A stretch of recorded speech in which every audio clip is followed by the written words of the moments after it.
Congress party అధిష్టానం incharge గా బాధ్యతలు అప్పచెప్పింది కాబట్టి నేనే రివ్యూ మీటింగ్ వస్తా అని చెప్పి ముఖ్యమంత్రి రేవంత్ రెడ్డి గారు మా సహచర కాంగ్రెస్ పార్టీ ఎమ్మెల్యేలము మా భువనగిరి పార్లమెంటు అసెంబ్లీలోని కోఆర్డినేటర్లు అందరితో కలిపి మా ఇంటికి వచ్చి స్వయంగా రివ్యూ మీటింగ్ తీసుకోవడం జరిగింది.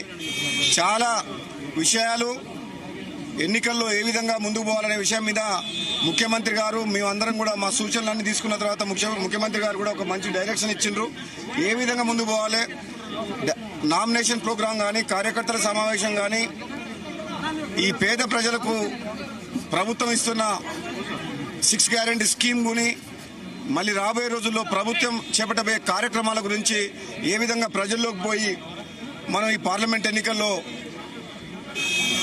గెలుచుకోవాలనో ఒక సూచనలు చేయడం జరిగింది.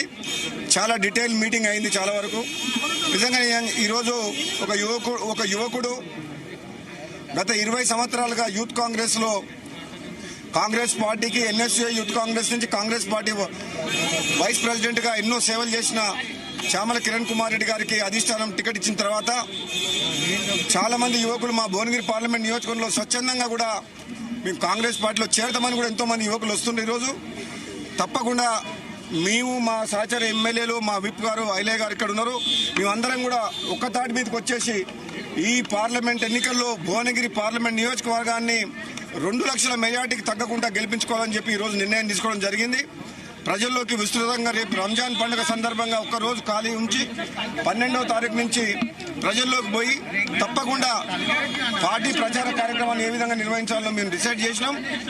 మాకు అసలు నిజంగా చెప్పాలంటే భువనగిరి పార్లమెంట్లో టీఆర్ఎస్ పార్టీ అనేది మొత్తం చాప్టర్ క్లోజ్ అయిపోయింది. మరి బీజేపీ పార్టీ వాళ్ళు అనుకున్నంత భువనగిరి పార్లమెంట్ నియోజకవర్గంలో లేదు. కాబట్టి మా గెలుపు తథ్యం అని చెప్పి మేము కాంగ్రెస్ పార్టీ అభ్యర్థిగా తప్పకుండా 2 లక్షల మేరతో గెలుస్తామన్న నమ్మకం నాకుంది. అలాగని చెప్పి మా కార్యకర్తలందరూ కూడా ఎవరు కూడా గెలుస్తామని చెప్పి ఇంట్లో కూర్చోవద్దు.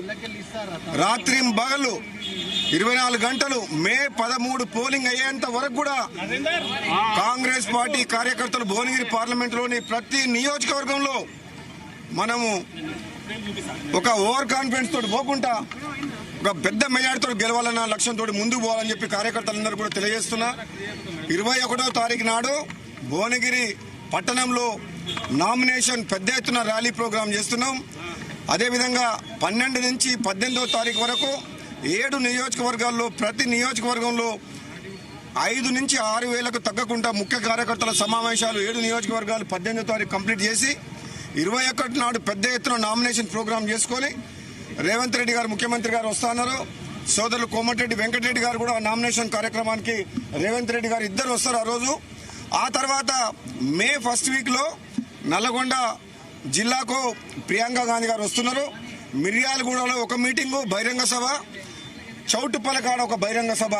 ఈ 2 బహిరంగ సభలు ప్రియాంక గాంధీ గారు రేవంత్ రెడ్డి గారు వస్తా అని చెప్పారు. కాబట్టి ఈ నామినేషన్ ప్రోగ్రాం 21 ఆదివారం ఏప్రిల్ నాడు పెద్ద ఎత్తున విజయవంతం చేయాలని కాంగ్రెస్ పార్టీ కార్యకర్తలకు భువనగిరి పార్లమెంట్లో ఉన్న అభిమానులకు నాయకులకు కార్యకర్తలకు ప్రజలందరూ కూడా మేము విన్నవిస్తున్నాం. అదేవిధంగా మే 1st వీక్ ఇంకా డేట్ డిసైడ్ కాలేదు ప్రియాంక గాంధీది. తప్పకుండా అది చౌటుప్పల్నే పెడతాం. ఆ డేట్ డిసైడ్ చేసినాక తప్పకుండా ఇన్ఫార్మ్ చేస్తాం. కాంగ్రెస్ పార్టీ ఉధృతంగా ప్రచారం చేస్తాం. ప్రజల్లోకి పోయి మ్యాక్సిమం ఈ తెలంగాణలో 14 సీట్లు గెలిపించుకోవాలని చెప్పి ముఖ్యమంత్రి గారు ఆదేశించారు. అదే లక్ష్యంలో మేము పనిచేస్తామని తెలియజేస్తున్నాం.